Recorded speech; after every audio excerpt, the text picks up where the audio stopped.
Please, for my baby, open the door!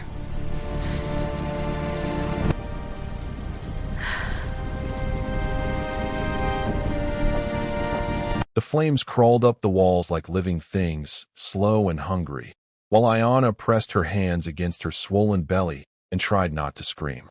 Through the window, she could see her clearly. Jiho's ex, the woman with ice in her veins and a key in her hand. The lock clicked. The door wouldn't open. And somewhere beyond the smoke, Jiho stood frozen, watching his pregnant wife trapped behind glass and fire. Everyone expected him to move, to kill, to become the monster souls underworld still whispered about in back rooms. But he didn't. Not because he couldn't. Because for the first time in his violent life, Jiho realized that destroying someone might cost him everything he'd fought to become. The question now is, would Ayana survive long enough to see what kind of man he truly was? There is only one way to find out. Don't touch that dial. Welcome to Afro K-Drama, lovely people. Before we continue, please hit that subscribe button to support my channel for more quality drama. Fire made sounds Ayana had never heard before. Glass popping like gunshots. Wood groaning like something alive was dying inside it. She coughed, and the smoke tasted like metal and fear and something else she couldn't name. Her baby kicked once, hard, as if protesting this whole terrible situation. Through blurring vision, Ayana pressed her face against the window.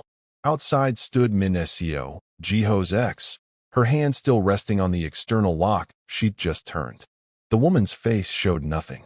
No anger, no satisfaction, just cold calculation, like she was watching a science experiment instead of attempted murder.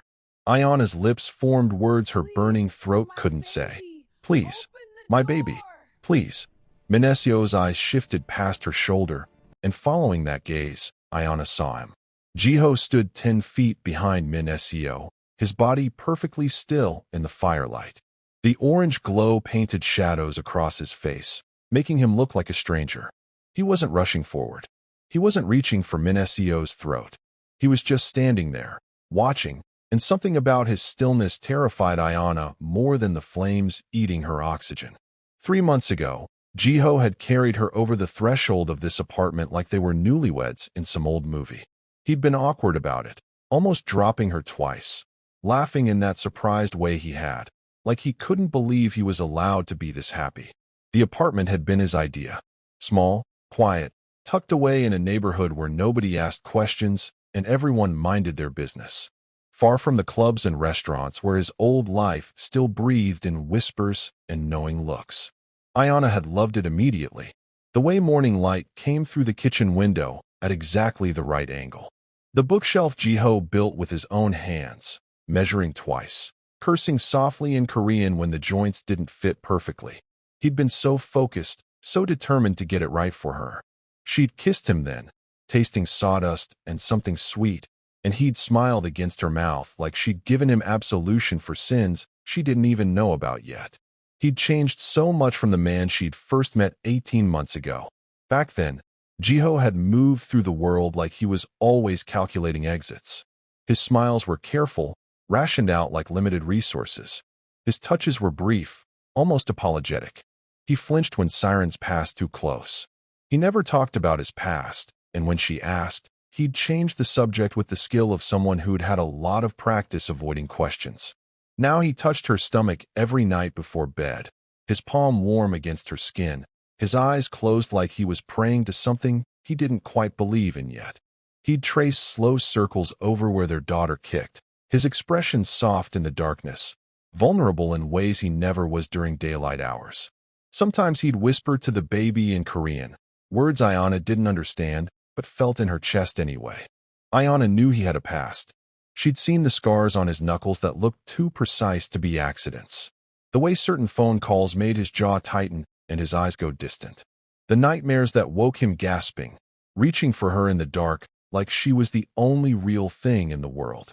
But she'd also seen him cry when they heard their baby's heartbeat for the first time, his hand squeezing hers so tight it hurt, his whole body trembling with something that looked like hope and terror mixed together. She'd watched him learn to cook Nigerian jollof rice from YouTube videos, sweating over the stove at midnight, determined to get it right for her.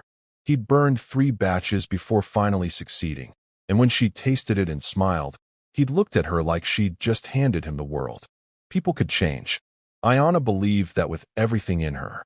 She had to, because she was carrying the child of a man who used to be someone else entirely. Someone dangerous.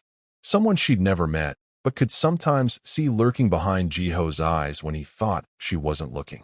The flames climbed higher now, eating the curtains, reaching for the ceiling. Ayana's vision blurred from smoke and tears.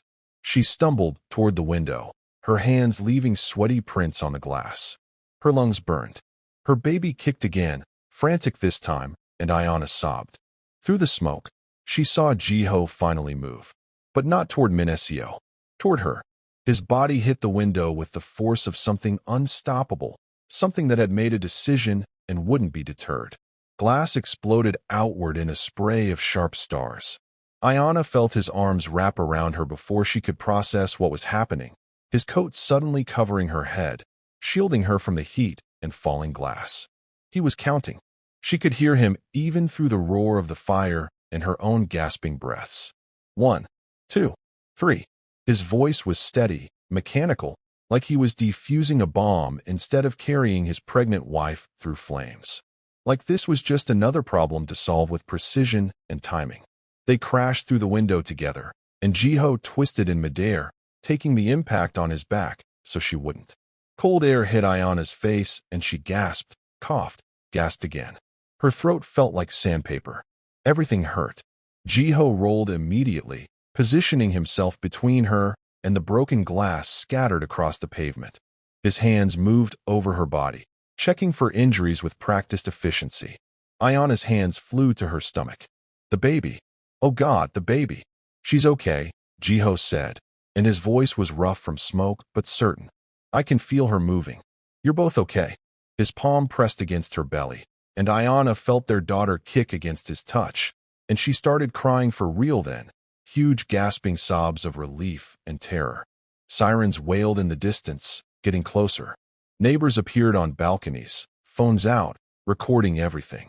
Someone shouted something about calling the fire department.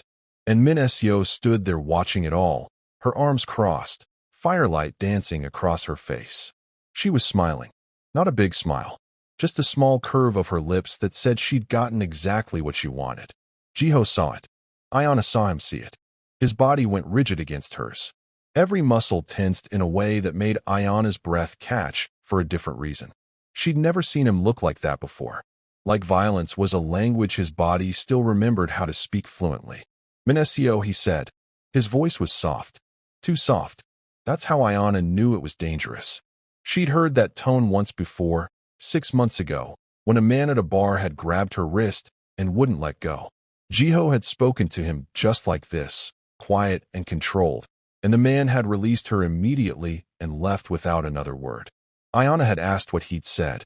Jiho had just kissed her forehead and changed the subject. Minesio's smile widened. Hello, Jiho. Still playing house, I see.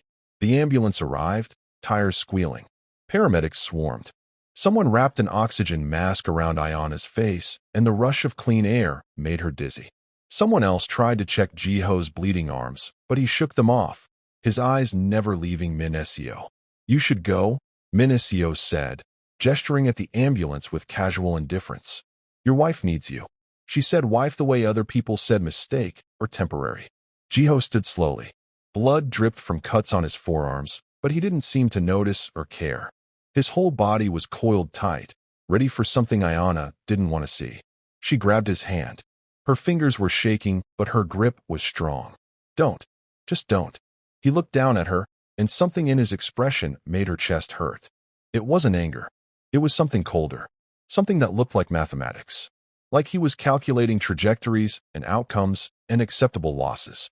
Please, Ayana whispered. She's not worth it. Our baby needs you. I need you. For a long moment that felt like hours, Jiho said nothing. His jaw worked. His eyes stayed locked on Minesio. Then he nodded once, sharp and controlled, and let the paramedics guide them toward the ambulance. Minesio watched them go, still smiling, and Ayana realized with creeping horror that this wasn't over. Whatever this was, whatever history lived between Jiho and this woman, It had just been set on fire, and now it was going to burn until there was nothing left. The hospital room was too white, too clean, and smelled like chemicals trying to mask fear and sickness. Ayana lay in the bed, her hand resting on her belly, feeling their daughter move in reassuring patterns. The doctors said everything looked good. No damage to the baby. Ayana's lungs were clear enough. Minor burns on her hands. Lucky, they kept saying. You're so lucky. Ayana didn't feel lucky. She felt like a target with a bullseye painted on her back. Jiho sat in the chair beside her bed and hadn't left since they arrived 6 hours ago. Hadn't eaten, hadn't slept, barely spoke. His eyes were distant, focused on something Ayana couldn't see, something that lived behind his expression like a second person. When she asked what he was thinking, he just squeezed her hand gently and said, "Nothing. Rest now." But Ayana knew that look. She'd seen it before, in the early days of their relationship when she'd accidentally asked about his past, about the scars, about why he never talked about his family. That careful blankness, that deliberate distance, like he was putting walls up between himself and the world, between himself and her. It scared her more than she wanted to admit. The next morning, police came. 2 detectives with tired eyes and questions that felt like traps wrapped in concern. Jiho answered in monotone, his face giving away nothing. Yes, he knew Minesio. Yes, she was his ex. No, he didn't know why she'd done this. Maybe she was unstable. Maybe she needed help. He said it all with the perfect mix of confusion and concern. The older detective leaned in close, his voice dropping low. "If you're planning something," he said quietly, "think twice. We'll handle this. The law will handle this." Jiho met his eyes without flinching. "I'm not planning anything. I just want my family to be safe." The detective didn't look convinced, but he couldn't argue with the words. After they left, Ayana sat up in bed carefully. Her throat still hurt from the smoke, but her voice came out clear and firm. "Tell me about her. About Minesio. Tell me everything." Jiho was quiet for so long Ayana thought he wouldn't answer. He stood, walked to the window, stared out at the city below like he was looking for escape routes. Then he started talking, and his voice was flat, emotionless, like he was reciting facts from someone else's life instead of his own history. Minesio knew him before. Before he changed his name, his life, everything. Back when he was someone else. Someone who solved problems for dangerous people in permanent ways. They'd been together for 3 years. They were supposed to leave Korea together, start over somewhere new where nobody knew their names or what they'd done. But Minesio had other plans. She'd sold his secrets to his rivals. Traded everything he'd told her in the dark, every vulnerability, every strategy, for power and money and a seat at tables he'd once controlled. She'd set him up to die, and he'd survived only because he'd learned to move faster than betrayal, to see it coming in the smallest shifts of expression and tone. Jiho had buried his old identity and become someone else. Someone smaller. Someone forgettable. He'd worked construction jobs and washed dishes and learned to live in the space between who he was and who he wanted to be. And he'd thought he was safe. Thought he'd escaped. Then he met Ayana and realized he'd just been waiting. Waiting for a reason to believe the man he was becoming could be real. Ayana listened, her heart pounding so hard she could hear it. Her hands were shaking. "And now she's back," she said. Jiho nodded, still not looking at her. "She wanted to see if I was still him. If the man you married was real or just a performance. If the monster was still there under the surface." Ayana's throat tightened. She wanted to be angry. Wanted to demand why he'd never told her any of this. But all she felt was fear. Not of Jiho. Of losing him to whoever he used to be. Of their daughter growing up with a father who lived in shadows. "Are you going to kill her?" Ayana asked. The question hung between them like smoke, heavy and choking.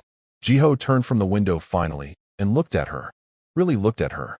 His eyes were dark, unreadable, carrying weights she couldn't measure. "If I did," he said slowly, carefully, "you would see who I was. Our daughter would be born knowing what her father was capable of. Everything we've built would be revealed as a lie. So no, I'm not going to kill her." Ayana exhaled, relief flooding through her. "Then what are you going to do?" Jiho crossed to the bed, sat on the edge, took her hand in both of his.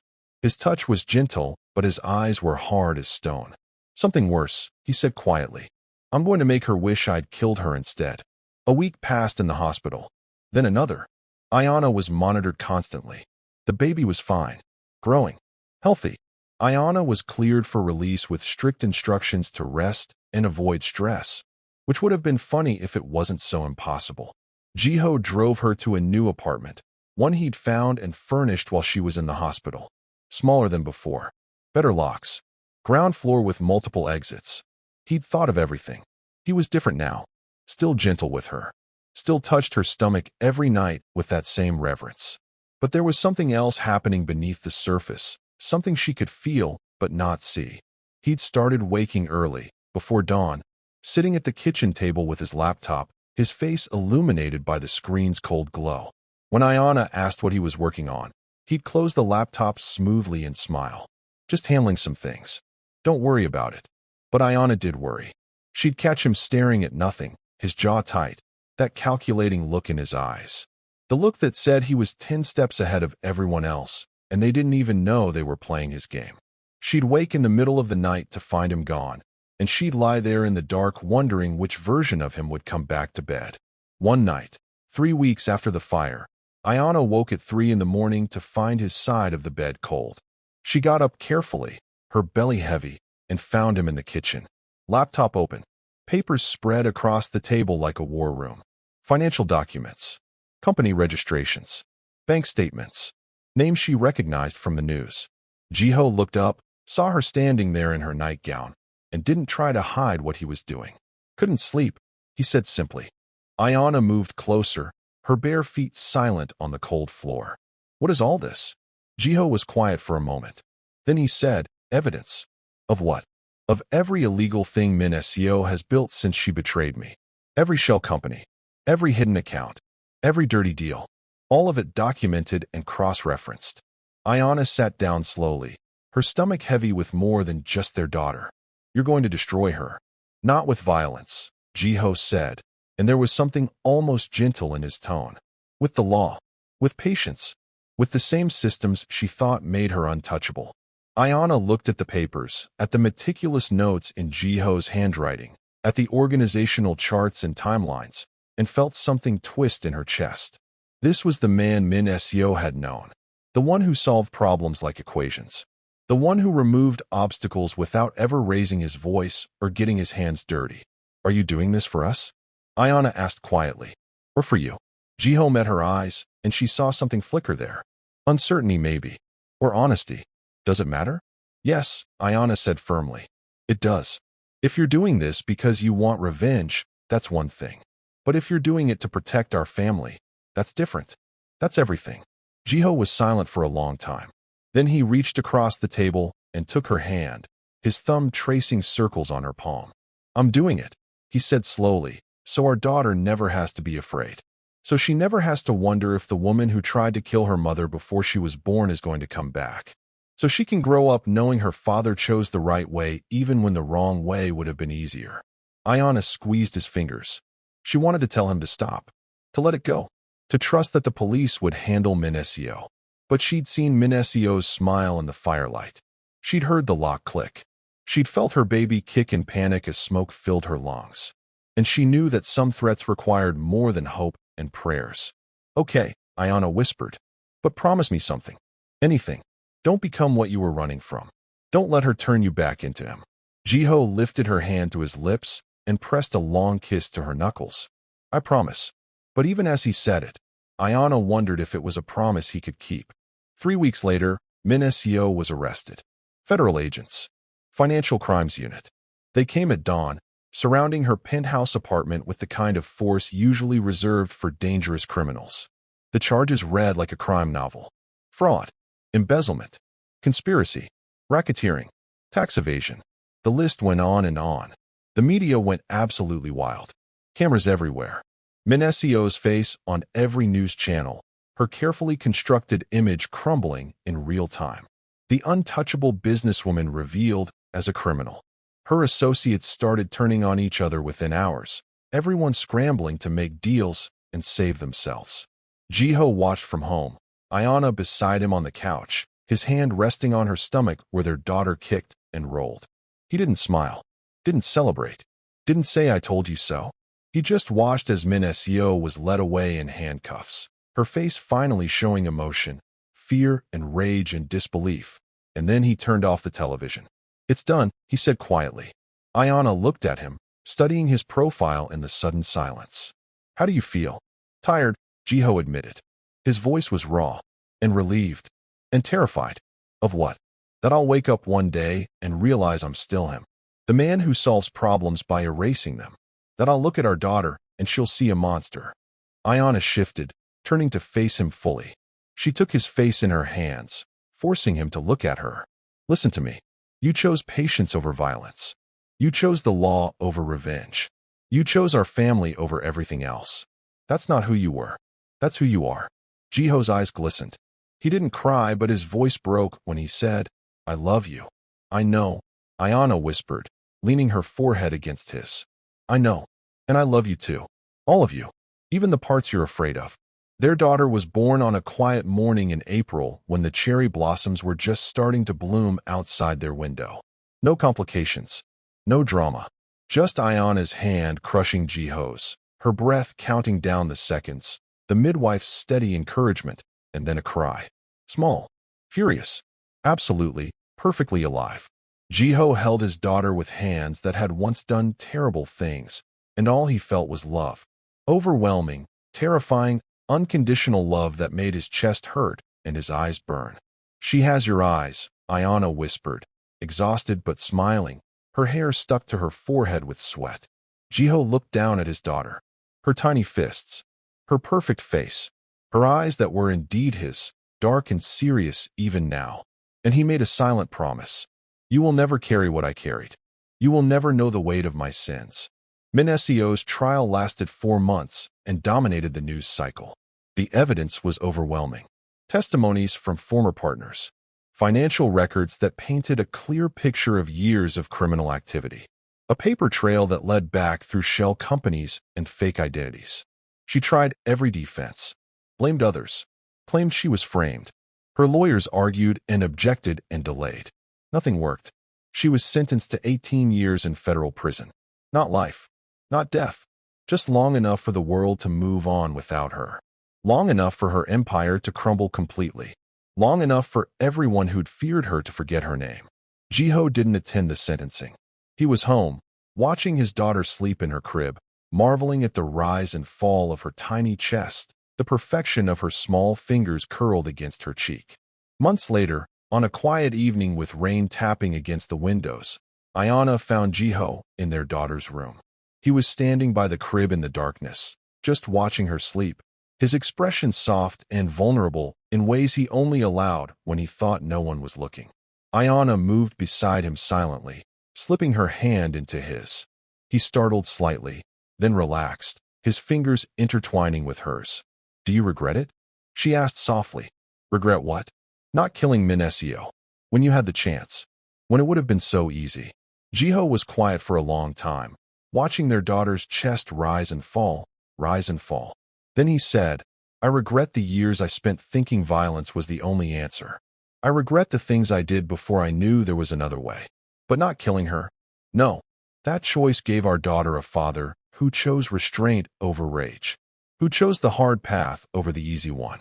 Ayana leaned her head against his shoulder. You think she'll understand that one day? When she's old enough to ask questions? Maybe, Jiho said, his voice quiet. Or maybe she'll just know her father as the man who was always there. Who made her breakfast, and helped with her homework, and tucked her in every night. And that'll be enough. That'll be everything. Ayana smiled in the darkness. I think you're right. Years would pass. Jiho would still wake sometimes in the night, heart racing, reaching for threats that no longer existed. Ayana would pull him back gently, grounding him with touch, with breath, with whispered reassurances, with the steady rhythm of their life together. In the next room, their daughter would sleep peacefully, dreaming of things that had nothing to do with fire or blood or names better left buried. She would grow up knowing only kindness from her father, only patience and gentleness and love. She would never know about Minesio or locked rooms or the man her father used to be. She would only know the man who chose to become someone better. What Jiho did next shocked everyone who remembered his old name. Not because he burned brighter than his enemies. Not because he took revenge in blood and violence. But because he chose to disappear completely into a quiet life of morning routines and bedtime stories and ordinary happiness. Minesio had wanted to expose the monster, to prove that redemption was impossible, that people like Jiho could never really change. Instead, she discovered something far more terrifying. The man who once ruled through fear had learned to rule through absence. He'd learned that the strongest revenge isn't destruction. It's living a life your enemies can no longer touch. Building something beautiful in the space where violence used to live. And in that absence, in that deliberate choice to become someone new, Jiho had built something Minesio could never destroy no matter how hard she tried. A future, a family, a love that was real and earned and worth more than any empire built on fear. One quiet morning at a time, one gentle touch, one promise kept. That was the revenge that mattered. That was the victory that lasted. Thank you for watching Ayana's story. If this touched your heart, if it reminded you that love can transform even the darkest past, if it showed you that choosing the hard path is always worth it, then please hit that subscribe button right now. Turn on the notification bell so you never miss a story that might change your life. And in the comments, tell us where you're watching from. Are you in New York, London, Lagos, Seoul, Nairobi, Paris? Let us know because this family stretches across the whole world and your voice matters here. Every time you subscribe, every time you comment, every time you share these stories, you're helping us reach people who need to hear that change is possible, that redemption is real, that the person you were doesn't have to be the person you become. So subscribe, turn on that bell, drop a comment telling us what you thought of Jiho's choice, and remember, the quietest person in the room might just be the one who changes everything. Thank you, family. Until next time.